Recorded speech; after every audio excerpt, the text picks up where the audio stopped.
Habilitar un espacio de encuentro entre autoridades, profesionales, estudiantes y público en general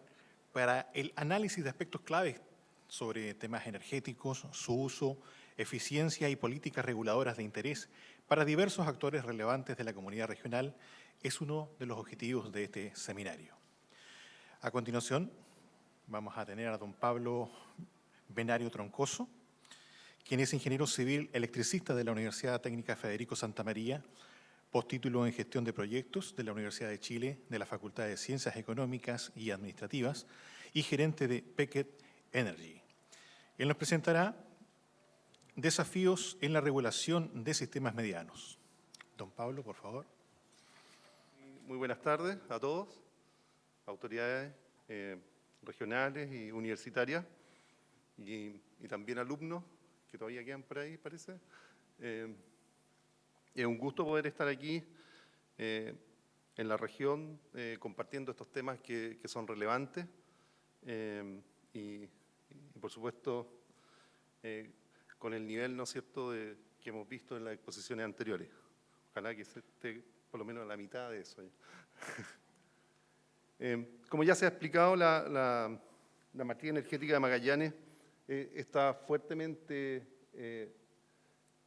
¿no es cierto?, está fuertemente, el consumo regional está fuertemente concentrado en gas natural. Este es un resumen, ¿no es cierto?, al año 2013 del consumo regional y tenemos del orden de un 34% que correspondería a petróleo y mucho menor cantidad, ¿no es cierto?, menos de un 2% a lo que sería leña, biomasa y otros energéticos. Desde el punto de vista de la matriz de generación eléctrica, quizá un poquito distinta a la que vimos porque esto incluiría también los consumos eléctricos de NAP. Principalmente predomina el gas natural, fuertemente, el insumo principal. Producto de eso,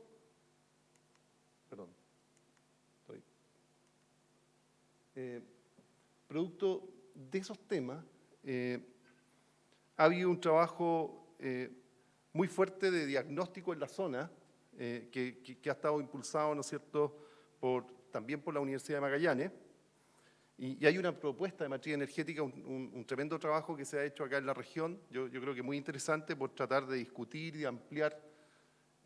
a todos los niveles, ¿no es cierto?, lo que es la discusión de qué forma queremos, ¿no es cierto?, de disponer de energía para nuestro requerimiento. Y un poco las conclusiones es que el desarrollo de la matriz en Magallanes reconoce que va a estar constituida fundamentalmente por recursos fósiles. Y va a haber una componente menor que podría ser de energías renovables que va a estar vinculada fundamentalmente a lo que es generación eléctrica. Entonces hay un concepto, primero, de que los requerimientos térmicos probablemente van a tener que seguir abasteciéndose con recursos fósiles, y en este caso gas natural, que podrá ser producido, ¿no es cierto?, localmente, con los trabajos de exploración que hoy día también ya se están haciendo, o a través de otras tecnologías como podría ser, por ejemplo, el gas natural sintético a partir de carbón. Pero sí plantea un desafío en lo que es la matriz eléctrica, en el sentido que sea una matriz eléctrica diversificada con énfasis en energías renovables no convencionales. En ese sentido, establece que el Estado debiera entregar señales adecuadas para que los inversionistas tomen las decisiones más convenientes. Yo creo que un poco lo que estamos viendo aquí con la participación del Ministerio, que está preocupado justamente de eso, y efectivamente está innovando en materia de energía eléctrica para entregar las señales adecuadas para que esto pueda desarrollarse. Y por supuesto hay un desafío que yo creo que es súper importante en la región, que es la eficiencia energética. O sea, claramente aquí hay un potencial de eficiencia importante, incluso me atrevería a decirlo por la forma como, y que ya lo creo que lo han mencionado, por la forma como están dados los subsidios en materia de energía, probablemente si se revisan algunos de ellos podrá contribuir a una mayor eficiencia energética. Por otro lado, hay otro trabajo, ¿no es cierto? Son una serie de trabajos muy interesantes en algunos de los cuales como Pequet Energy hemos participado con distintas iniciativas que es la Mesa Ciudadana de Energía para Magallanes, que también fue mencionada en la primera exposición, y que plantea efectivamente una preocupación en esta concentración, ¿no es cierto?, sobre un único recurso que es el gas natural y la necesidad entonces de diversificar y de buscar otras fuentes. Y establece, ¿no es cierto?, lo que el profesor recién nos explicaba, entrar con energía eólica, pero dice hasta donde lo técnico lo permita, o a lo mejor hasta donde lo técnico económico lo permita. También establece que se requieren definir reglas claras, ¿no es cierto?, que generen las señales necesarias para que se tomen estas decisiones, y también propone una serie de acciones en materia de normativa eléctrica para impulsar la RNC. También habla sobre la generación distribuida y la recuperación de inversiones en generación, que son también los temas que justamente, como yo diría que convocados, ¿no es cierto?, producto de todas estas iniciativas que nacen en la zona, estamos como parte de eso hoy día discutiendo. Y también propone desarrollar un plan ambicioso, ¿no es cierto?, ve un potencial grande en materia de eficiencia energética. Siguiendo con esto, ¿no es cierto?, la política energética de Magallanes, que actualmente está en desarrollo, hoy día, yo diría, el Ministerio de Energía está haciendo un esfuerzo enorme que no habíamos visto nunca en materia de generar una política energética a nivel nacional. A mí me tocó estar en la Universidad de Santa María, donde hago unas clases de planificación eléctrica, y ahí fue el lanzamiento de lo que es la política energética para el año 2050, que es participativa, que permite a todos estar presentes en ella. Yo creo que es un hecho especial a nivel nacional, y también eso incluye, ¿no es cierto?, desafíos en la política energética para la región. Y los ejes estratégicos de esto son nuevamente el uso eficiente de la energía,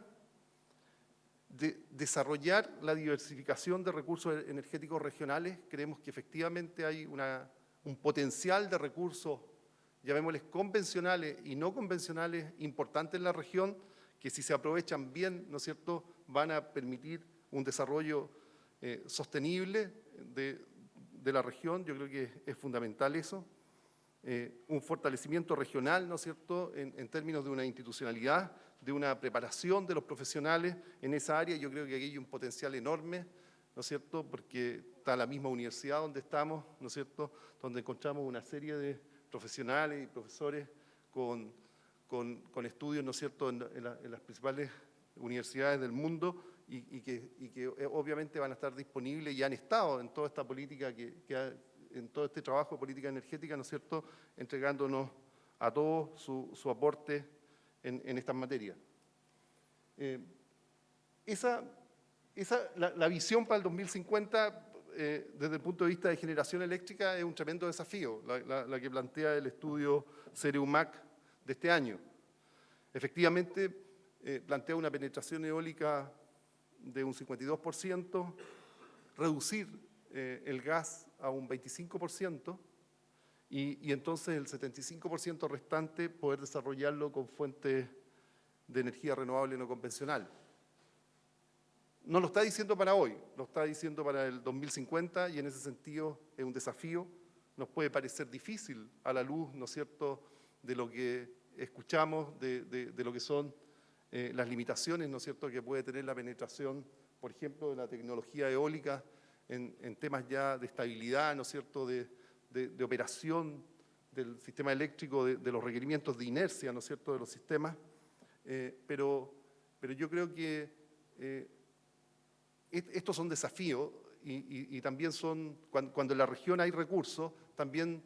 son oportunidades de investigación, de desarrollo. Hoy día en Chile se está trabajando muy fuerte en estos temas. Uno ve en las universidades cómo se está trabajando en esto, y evidentemente que esto nos plantea un desafío. Y todos hemos ido viendo el desarrollo tecnológico que están teniendo las energías renovables no convencionales, bastante más rápido incluso de lo que uno se podría imaginar. La penetración fotovoltaica, yo diría hace 3 años atrás, hablábamos de $3 millones el costo por mega, y hoy día ya se están acercando al $1 millón por mega instalado. lo cual significa un avance tecnológico que todavía no se ha detenido, ¿no es cierto? Todos los desafíos tecnológicos que se están planteando en materia de almacenamiento de energía, evidentemente que los sistemas de batería pueden ir produciendo cambios espectaculares en los próximos años y podemos sobrepasar esos límites que hoy día creemos que a lo mejor son totales, que no vamos a poder superarlo, pero en ese sentido creo que es un desafío enorme. Hay gente en Chile trabajando en las universidades muy fuerte en esto, en la industria y en todos lados. Por lo tanto, yo creo que soy optimista en ese sentido y lo veo en forma positiva hacia adelante. Entonces, un poco centrándonos en el objetivo también que nos plantearon para esta conversación con ustedes, es si la normativa ayuda a lograr estos objetivos. O sea, si la normativa nos va a ayudar a lograr este objetivo, a lo mejor de diversificación de la matriz, en el área de generación eléctrica, ¿no es cierto?, o de producción de energía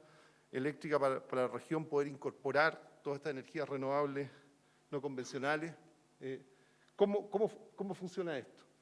Entonces, ya nos explicaron, pero para los que no son a lo mejor especialistas o no todos los días ven esto, un poquito repetírselo de repente no es malo, porque no es tan simple. Efectivamente, la regulación de sistemas medianos nace con la regulación, como se mencionó, la Ley Corta 1 o la Ley 19.940 del 2004, que estableció un modo de tarificación diferente que el resto del país para lo que eran estos sistemas entre 1,5 y 200 megas. Y pasó efectivamente desde un sistema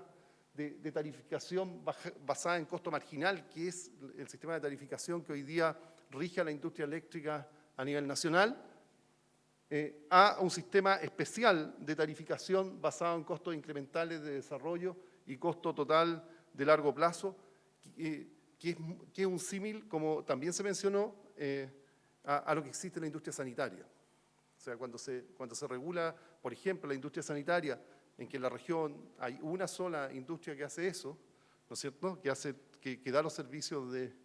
de suministro de agua potable y los servicios sanitarios asociados, efectivamente una empresa y hay un mecanismo de tarificación de esa empresa. Bueno, se siguió esa misma idea,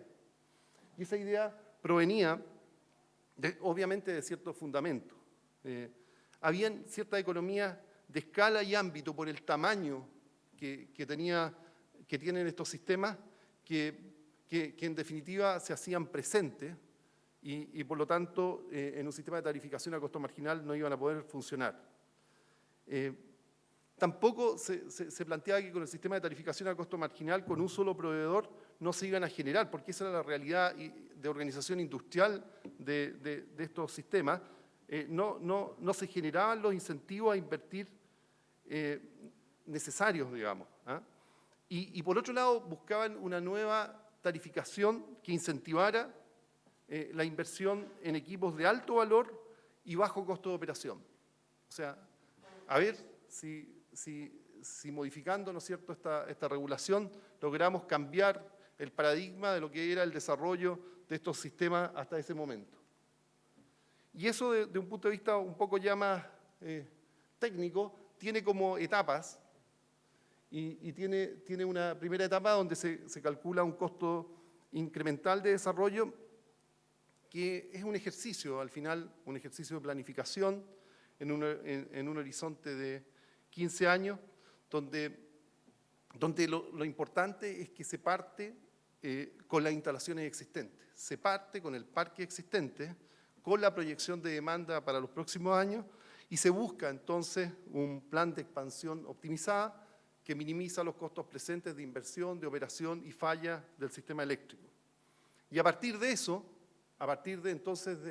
de hacer este ejercicio de optimización, se calcula en definitiva un costo incremental de desarrollo que un poquito más adelante vamos a volver sobre él. Pero como este costo incremental de desarrollo solo me da la información, ¿no es cierto?, de cuánto va a ser el costo asociado a los incrementos de capacidad, también tengo que asegurarme de ser capaz de remunerar el total de las instalaciones que en definitiva me permiten abastecer el sistema eléctrico. Y por eso se vuelve a hacer, a continuación se hace otro ejercicio, que es un ejercicio de una empresa modelo, como se está regulando, como esto viene efectivamente de un modelo basado en un monopolio, por ejemplo, que es la industria sanitaria, ¿no es cierto? Yo no puedo tener varias industrias sanitarias dando el mismo servicio. Entonces, en base a una empresa modelo, yo hago un plan de reposición eficiente de activos, es decir, parto de cero y digo cómo podría abastecer también en un horizonte de 15 años la demanda y la proyección de demanda del sistema eléctrico con unidades eficientes, nuevas, ¿ya? No necesariamente las tecnologías que existan, y abastecer completamente la demanda y buscar una solución, ¿no es cierto?, de mínimo costo. Asociado a eso, en los 4 años que dura el periodo tarifario, ver cuánto es el costo equivalente anual de esos 4 años que pudiera cubrir los costos de reposición eficiente y, por lo tanto, perdón, disculpen, aquí cometí un error. Todo esto que estoy hablando de este ejercicio de acá, estoy haciendo entonces, estoy calculando el costo total de largo plazo con este ejercicio de reposición eficiente y entonces estoy sacando ese valor anual equivalente que me permitiría a mí cubrir este ejercicio que hice, ¿no es cierto?, con el cual voy a hacer competir a la empresa real y después lo único que tengo que hacer es un ajuste para asegurar que los costos incrementales de desarrollo no sean menores, ¿no es cierto?, que los costos totales de largo plazo que le dan por lo menos una cierta sustentabilidad tarifaria, ¿no es cierto?, en términos de nivel tarifario que requiere para poder desarrollarse. Entonces, este es el modelo que en realidad ya hay una experiencia en aplicarlo, pero evidentemente al escucharlo, ¿no es cierto?, por primera vez, es un modelo bastante sofisticado. Esta empresa modelo es una empresa única, es una sola empresa sobre la cual se hace este ejercicio teórico. Bueno, como ejemplo, en el plan de expansión óptimo, que lo hace efectivamente una empresa consultora, que es lo que se remarcó, ¿no es cierto?, por la exposición del Ministerio, no es un ejercicio que hace, por ejemplo, Edelmac, pero sí es el ejercicio que hace una empresa consultora, que en este caso fue contratada por Edelmac, donde determinó un plan de expansión óptimo en el ejercicio de cálculo de costo incremental de desarrollo, y ese plan de expansión óptimo efectivamente recomendó como única obra el parque eólico Cabo Negro, que tenía que estar puesto o ingresar en funcionamiento el año 2016. Y porque el resto de estos requerimientos iban a ser abastecidos en realidad con las unidades generadoras existentes. Por otro lado, se calculó, ¿no es cierto?, el costo incremental de desarrollo, que, como expliqué, va a corresponder al costo medio por unidad de demanda incremental de potencia y energía de un proyecto de expansión eficiente, es decir, el costo incremental de desarrollo, en definitiva, va viendo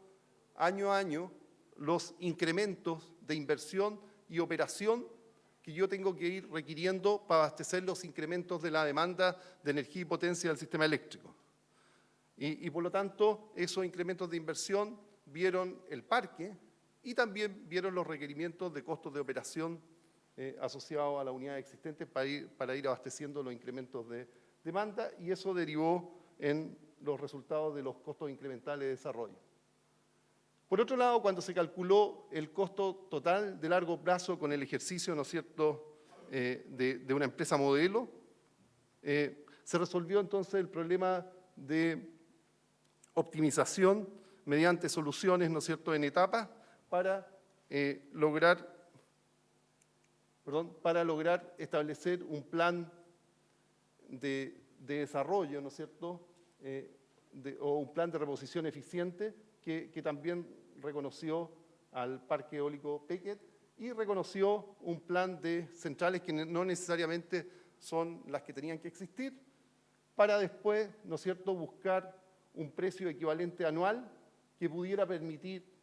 cubrir los costos de inversión, de infraestructura de generación, los costos fijos y los costos variables asociados con ese plan de reposición eficiente. Bueno, de esa forma se logró calcular, ¿no es cierto?, las tarifas de los sistemas medianos, al punto que efectivamente con la novedad, en este caso, en el caso del sistema de Punta Arenas, de poder incorporar el parque eólico Cabo Negro, la conexión, ¿no es cierto?, y la entrada en operación conectado hacia el sistema eléctrico de Punta Arenas, del parque eólico de Cabo Negro, que en este caso el tema relevante que tenía, que no era realizado por la empresa que siempre había, que tiene el total de instalaciones, ¿no es cierto?, hasta ese momento del sistema, que era Edelmac, sino que era de una nueva empresa. El parque se conectó en julio de este año, se conectó al sistema eléctrico exitosamente y empezó entonces a inyectar la energía eléctrica al sistema y si bien el plan de expansión consideraba 2 unidades de las 3 del Parque Cabo Negro, porque la tercera estaba prevista a enero del 2016, finalmente tomamos la decisión de incorporar las 3 unidades inmediatamente hacia el sistema eléctrico interconectarlas hacia el sistema eléctrico Punta Arenas en julio de este año. El 5 de agosto tuvimos el decreto tarifario, resultante del estudio tarifario, y estableció efectivamente el procedimiento de tarificación y distribución de recaudación, puesto que en ese momento, dado que ahora había una nueva compañía, había que establecer la metodología para efectos de remunerar a esta nueva compañía por la producción de electricidad asociada a sus instalaciones, que en este caso es Pequet Energy, y el parque eólico. Y el 23 de octubre, hace muy poco, ¿no es cierto?, se puso en vigencia el Reglamento de Operación y Administración de Sistemas Medianos, que efectivamente recogió lo que establece la regulación de sistemas medianos, la necesidad que existiendo más de una compañía con instalaciones y operando coordinadamente en el sistema eléctrico, es necesario entonces establecer un comité de coordinación, que es ahora el responsable de definir los criterios y políticas para la operación del conjunto de instalaciones interconectadas y realizar la programación de la operación de corto y mediano plazo. O sea, al haber 2 empresas, ¿no es cierto?, se establece entonces este comité de operaciones, y este comité de operaciones, en definitiva, es el responsable de coordinar la operación. Ya no lo puede hacer una de las empresas sola, sino que tienen que coordinarse. Esto está en línea incluso con el proyecto de ley, ¿no es cierto?, que está impulsando el Ministerio de Energía, que va a establecer una entidad coordinadora a nivel nacional de todos los sistemas eléctricos, que está muy vinculado a la interconexión de los sistemas eléctricos de la zona central y el sistema interconectado del Norte Grande, a partir del año 2018, pero esa entidad también tendría que preocuparse de la coordinación de la operación de los sistemas medianos. Así está el proyecto de ley. Bueno, este decreto, que desde el punto de vista, este decreto y este reglamento, en definitiva, establecieron un sistema tarifario que lo que hace del cobro total o de la energía, de los ingresos totales que recauda en este caso la empresa Edelmac, por concepto de valorizar la energía que inyecta al sistema de distribución, ¿no es cierto?, en las subestaciones primarias, valorizado a precio de nudo de la energía, más la potencia ¿no es cierto?, la potencia máxima que está entregando a los sistemas de distribución, también valorizado al precio de nudo de la potencia, ambas componentes suman la remuneración total asociada a la actividad de generación y transporte, en definitiva. Y esa remuneración ahora entonces tiene que ser repartida entre dos compañías, primero recaudando y preocupándose de cubrir los costos variables de cada empresa. En el caso de Pequet Energy, que tiene un parque eólico, sus costos variables son muy, muy menores y por lo tanto, principalmente esa primera componente lo que hace es cubrir gran parte de los costos variables de producción con gas natural y con diésel que tiene la empresa Edelmac. Y el remanente de eso, del total, ¿no es cierto?, para cada una de ambas empresas. Ese es el mecanismo tarifario, en definitiva, que se hizo ad hoc para esta situación de entrada a una nueva compañía. Bueno, esto en definitiva, desde el punto de vista de la normativa vigente, ¿no es cierto?, cada 4 años entonces tenemos un plan de expansión óptimo y obligatorio. Ahora hay más de una compañía, entonces va a haber que definir para quién va a regir esa obligación. Hay que entender que este plan de expansión reconoce equipos existentes como base y en definitiva hace una optimización solo asociada al crecimiento, no necesariamente del conjunto. Hay un tema que las inversiones que establece el proceso tarifario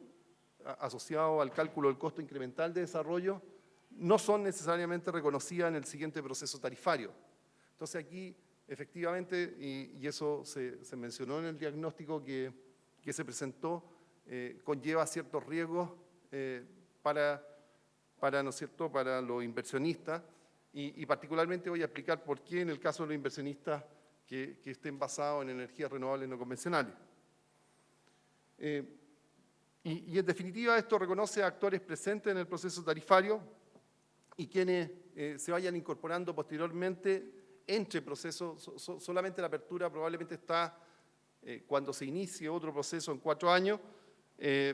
pero si alguien decide entrar en el intertanto, podrá cobrar solo el costo variable medio de la empresa que esté desplazando. En ese sentido,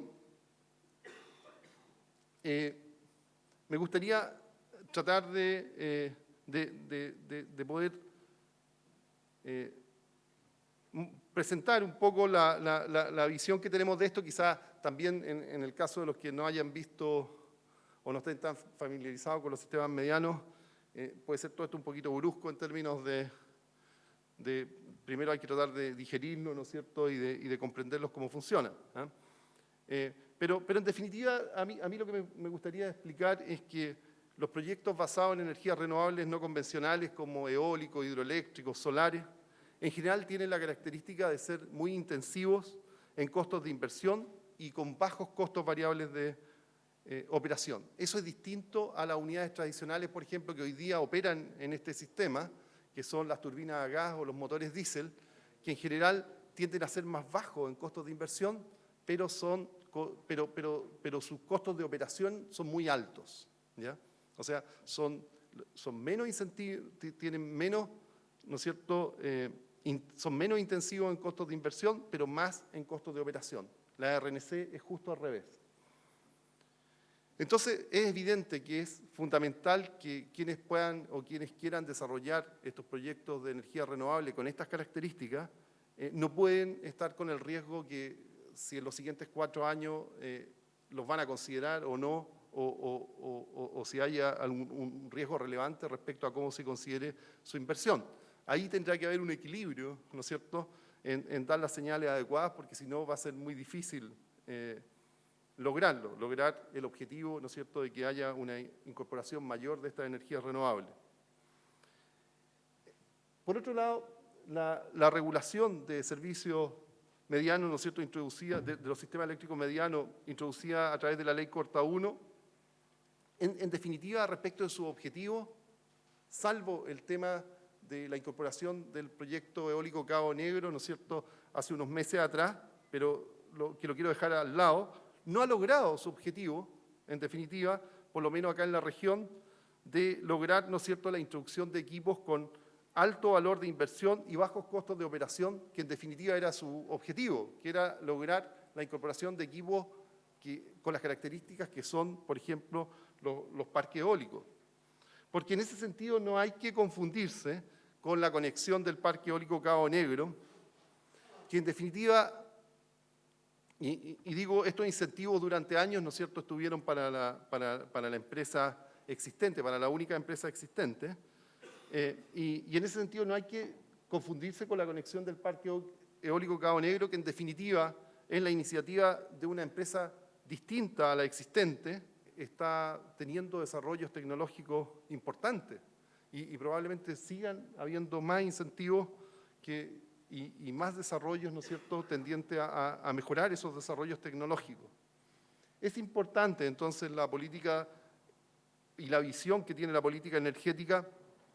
efectivamente en incentivar el desarrollo de la energía renovable, especialmente en la zona de Magallanes, porque efectivamente ofrece condiciones favorables, ¿no es cierto?, a muchas tecnologías, probablemente no solo la energía eólica, en los próximos años probablemente lo estemos viendo en energía mareomotriz, que la hemos dejado al lado también y que también puede ser un potencial, o la biomasa. No se trata entonces de que este sea un incentivo en una zona donde no existen las condiciones naturales, acá existen, y por lo tanto hay que aprovecharlas. Por ejemplo, para mí, y esta es una opinión personal, no es comprensible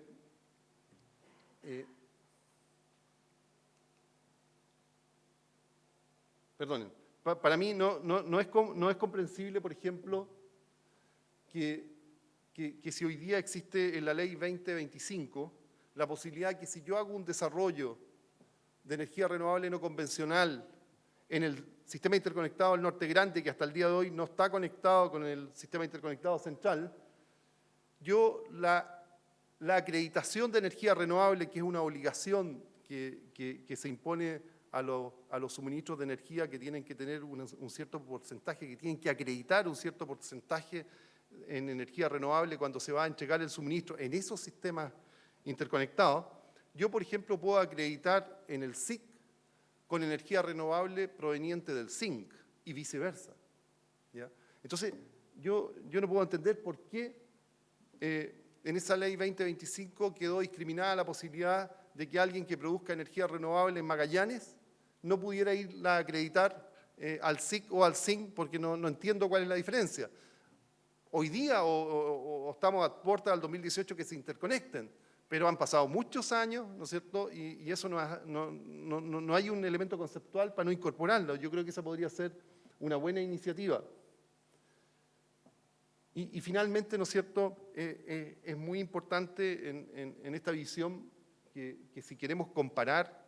que si queremos hacer competir la iniciativa de energía renovable, evidentemente que cuando hagamos las comparaciones, eso también fue tratado en las exposiciones anteriores, en la exposición del Ministerio, ¿no es cierto?, hay que cuidarla, que si la estoy comparando con fuentes convencionales, con subsidios, evidentemente que va a ser muy difícil lograrlo. Y además es una distorsión del punto de vista social, que yo no quiera desarrollar una tecnología que en definitiva es más económica, pero no lo es solamente porque hay un subsidio a un energético. Entonces, en ese sentido hay que hacer la comparación bien, porque si no vamos a estar incorporando un costo social en lo que creemos que son los planes de expansión óptimos, pero en definitiva no van a ser tan óptimos desde el punto de vista de la sociedad. Acá nosotros hicimos algunos cálculos o algunas estimaciones de las distintas tecnologías, por ejemplo, de gas con ciclo abierto, o sea, una turbina a gas, los costos que podría llegar si en definitiva consideramos costos de gas no subsidiados, costos entre 8 y 9 dólares por millón de BTU, que en definitiva en ciclo abierto el solo valor, o sea, el solo costo variable del gas introduciría un costo entre 80 y 90 dólares por megawatt hora, sin incorporar la componente de inversión. Efectivamente vemos que las tecnologías de aerogeneradores podrían estar en el nivel más competitivo que otras tecnologías. También comprendemos la limitación, y quiero reconocer las limitaciones de estas comparaciones, porque efectivamente, como explicaba el profesor antes, ¿no es cierto?, antes de esta exposición, tampoco puedo hacerlo todo con energía eólica.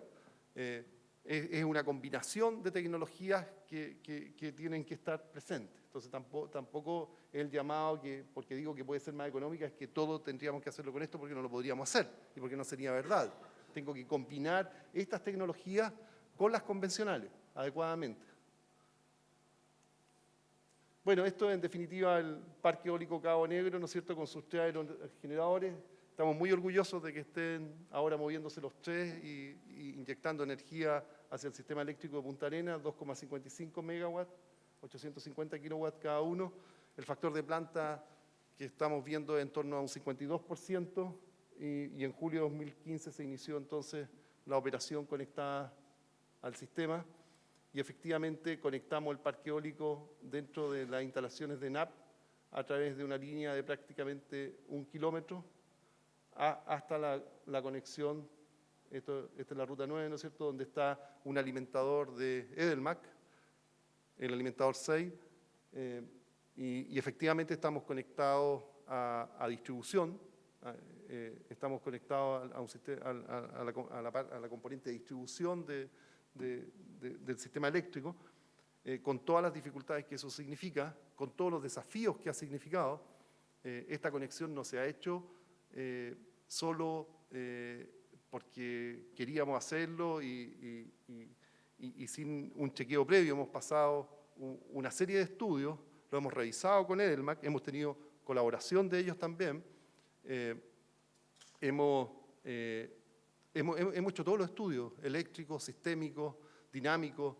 de cortocircuito, de impactos, de coordinación de protecciones, para asegurarnos que esto funcione, porque efectivamente